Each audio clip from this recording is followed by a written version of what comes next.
Hello everyone.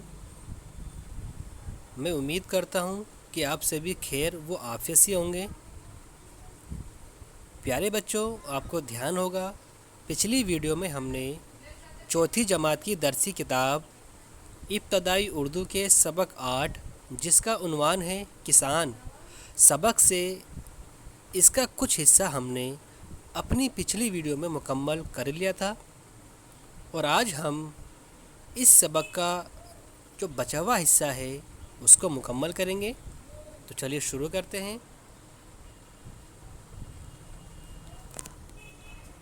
उसकी ज़िंदगी मेहनत और मशक्क़त से भरी होती है। किसकी ज़िंदगी? किसान की ज़िंदगी। हम किसान के बारे में पढ़ रहे थे, आपको याद होगा।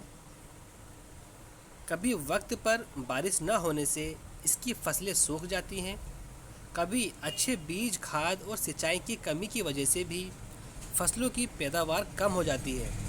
इस तरह खेती बाड़ी में जितनी पूंजी और मेहनत वो लगाता है उसका फ़ायदा उसे पूरी तरह नहीं मिल पाता है।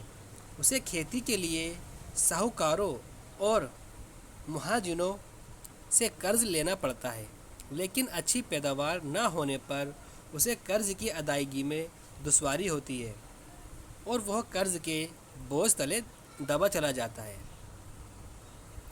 अगरचे सरकार की तरफ से किसानों को सहूलियतें भी दी जाती हैं, जैसे कम कीमत पर बीज और खाद वगैरह की फराहमी। सरकार सिंचाई के लिए नहरों के जरिए पानी और ट्यूबवेल चलाने के लिए बिजली भी मुहैया कराती है। किसानों को बैंक से कम सूद पर कर्ज़ की सहूलियत भी हासिल है। इन सहूलियतों की वजह से किसानों की हालत भी कुछ बेहतरी तो ज़रूर आई है। इन सहूलियतों की वजह से किसानों की हालत में कुछ बेहतरी तो ज़रूर आई है, लेकिन सच ये है कि किसान जितनी मेहनत करता है उस हिसाब से उसे सिला नहीं मिलता। वह इतनी मुशक्क़त के बावजूद खस्ता हाली की ज़िंदगी गुजारता है। हमें किसानों का शुक्रगुज़ार होना चाहिए कि वह इतनी परेशानी उठाकर हमारे लिए अनाज पैदा करते हैं। प्यारे बच्चों, आज हमने इस सबक को मुकम्मल कर लिया है और अपनी आने वाली अगली वीडियो में हम इसी सबक से इसकी कुछ मश्क यानी कि एक्सरसाइज को मुकम्मल करेंगे।